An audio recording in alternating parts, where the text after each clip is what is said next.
11 ستمبر کے روز جیکب آباد کے تھانہ مولادات کے علاقے گوٹ اللہ بخش جھاکرانی میں پولیو مہم کے دوران مذکورہ علاقے میں ملزمان نے لیڈی پولیو ورکر کو اسلحہ کے زور پر جنسی ہوس کا نشانہ بنایا۔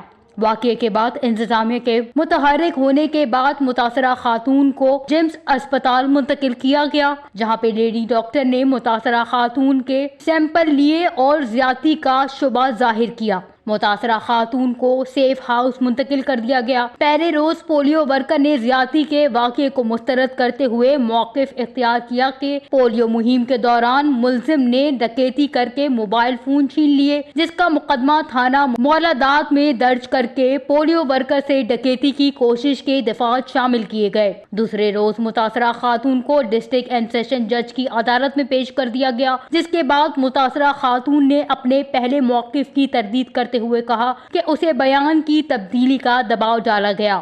متاثرہ خاتون کا کہنا تھا کہ علاقے میں موجود ملزمان نے اسلحے کی بنا پر 3 نقاب پوش سمیت 4 ملزمان نے اسلحے کے زور پر یرغمال بنایا، جبکہ ایک ملزم نے ویڈیو ریکارڈ کی اور جنسی زیادتی کے دوران خاتون کو بدترین تشدد کا نشانہ بنایا۔ خاتون کے زیادتی کے موقف پر پولیس نے کارروائی کر کے مذکورہ ملزمان کو گرفتار کر کے عدالت میں پیش کر دیا۔ اس سارے معاملے پر سندھ حکومت نے سخت ایکشن لیتے ہوئے جیکب آباد کے SSP، ڈپٹی کمشنر اور ڈسٹرکٹ ہیلتھ آفیسر کو عہدے سے ہٹا دیا۔ واضح رہے کہ متاثرہ خاتون کو دھمکیاں دینے اور سیاہکاری کا الزام لگانے پر شوہر سمیت 3 افراد کے خلاف تھانہ صدر میں مقدمہ درج کر کے ملزمان کو گرفتار کیا گیا ہے۔ دوسری جانب سابق ڈپٹی کمشنر جیکب آباد کی جانب سے متاثرہ خاتون کی مالی مدد اور سرکاری ملازمت دینے کے لیے سندھ حکومت کو خط بھی لکھ دیا گیا ہے۔